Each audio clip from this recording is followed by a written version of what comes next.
Hello, everybody. One of the most common financial questions that we get is, should I keep saving for retirement or should I focus on paying off debt first? It's a complicated question, but we're here to help break down maybe what you should consider for yourself. I'm joined by Michaela, and Michaela is our Retire Advisors Manager and spends a lot of time working with individuals that are maybe mulling over these kinds of conversations. So thank you for joining me today, Michaela. Yes, thank you for having me. Great. So let's just go ahead and jump straight into the topic. So we often hear people ask, should I pay off my debt and focus on really getting aggressive with that, or should I save for retirement? So why is that a difficult question for people to wrap their heads around? And what's going on psychologically with people as they wrestle with that? Yeah, I think for a lot of us, debt seems current. It seems that pressure is today, it's right now, and it can really affect, your daily life. Retirement, it is a stressor, but that's something that is, tomorrow's problem. And so really getting the balance right is important. And unfortunately, I don't know if one outweighs the other. And so it's really kind of, striking that balance between the two. Great. And so it seems like for a lot of people, this is approached as kind of an either or type question, maybe not naturally or intuitively thought of, as a together kind of question. Do you see that with people or, and if so, why might that be the case? Yeah, I do meet with people and they go, I can't do retirement right now. I'm working to pay off my student debt, or I have this debt that I need to pay off. And when people tell me that, um, you know, I always still encourage putting something away for retirement. Maybe the plan isn't to put a full 10% down, but maybe it's 1%. Maybe it's just something to make sure that retirement is still in the forefront. Because I always tell people too, if you plan on getting older, you need a plan for retirement. That's just a reality. And so, you can maybe favor one over the other, but you definitely want to at least be touching on both of those. Great. So when looking at debt and evaluating debt, what factors should people consider in terms of how do we get aggressive and how do we, tackle paying down debt? Right. I think the number one thing to consider when you're looking at your debt is how much interest you're paying, and also how long is that debt going to last, or what is it projected to last. For a lot of people, if you want to go back to our article, if you're trying to get maybe the best financial outcome, you might want to tackle that high interest debt sooner than later. For some of us, though, there is that you don't get that gratification maybe as quickly as the snowball. Sure. Yeah. Right. Yeah. So you're sharing kind of that snowball versus avalanche kind of approach That's where, right. the avalanche is tackling that high interest debt first. Snowball. I think this is a Dave Ramsey thing, to pay off the smaller balances first, kind of get that early Right. psychological win. Um, okay. And then when it comes to retirement and saving for retirement is what maybe do people give up by not by looking to pay off the debt first and maybe not saving as much with retirement? What's the long-term downside of that? Of not paying for retirement or putting towards Yeah, not saving for retirement.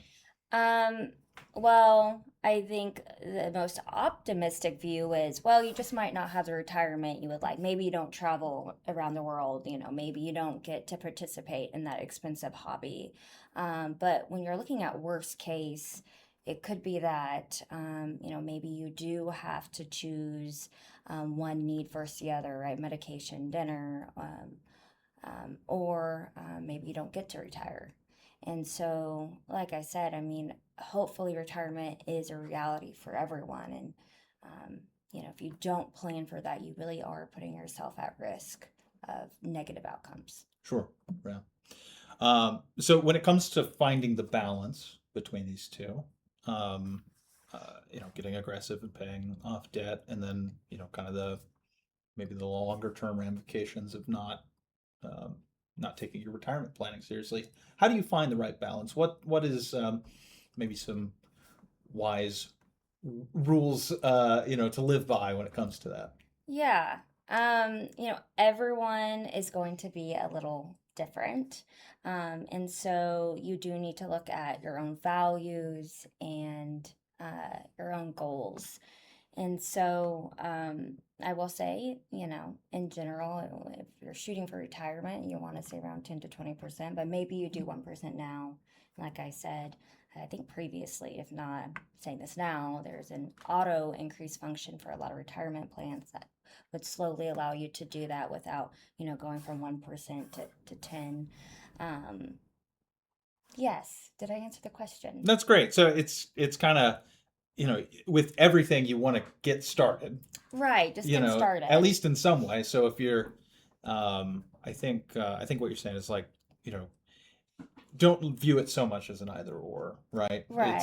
It's, you maybe want to prioritize one over the other, but you don't want to completely neglect one That's over the right. other. Is that right? That's right. And it's not like, oh, if I'm not doing it all at once, then it's not worth it doing at all. And I do think a lot of people feel that way with debt, with retirement planning, or doing both. Just get started. I really like that. Just put something away for retirement. Just put a little bit, make an additional payment to your debt. Don't try to do it all at once. It's slow, routine that will help you get where you want. Sure. Yeah, that's great. And I guess too, maybe just another comment on the debt piece. So, what's your personal opinion on this? I don't think there's as we were saying before, there's a math answer, and then there's kind of the human factor as well. Are you personally a fan of tackling that higher interest debt first, or maybe getting some of the that easy win from paying off some of the maybe smaller balances? Right. I think, obviously I want to say, hey, look at the financial outcome. That's your best bet. It's good to feel warm and fuzzy inside, but you want to do what's best overall. But some people don't operate that way, and sometimes they do need that extra encouragement. So I understand the snowball effect, but I would definitely look at that avalanche. Sure. I sometimes I'm a victim of thinking too much like a calculator, so it's good to think about this is about humans at the end of the day. So great. Well, last question, Michaela. Mm-hmm. If somebody was listening to this right now and they wanted to get some help and get some fresh perspectives on maybe the impact of saving less for retirement to attack debt first, or at least weigh the pros and cons, do you know of anybody that they could reach out to or they could contact if they needed that help? I do. For in general, definitely talk with your HR, see who they utilize as a retirement consultant. But if you're with us, definitely talk with us, the retired advisors. We'll meet with you virtually, over the phone, in person in some cases. We have an income needs analysis, and what we do with that is we look at how much you have saved, how much you are saving. If you have a spouse, we can utilize their information. We also account for Social Security. And then we run 1,000 scenarios to get the most likely, the most probable outcome for how much money you're going to have when you retire, and also how long is it going to last. And if you're not where you want to be, we'll tell you how to get there. That's great. Michaela, thank you so much. This was a lot of fun. And as mentioned, go to our website, retireadvisors.com. Somewhere in a description box of this video, you'll be able to find our article, which you can read on our website as well.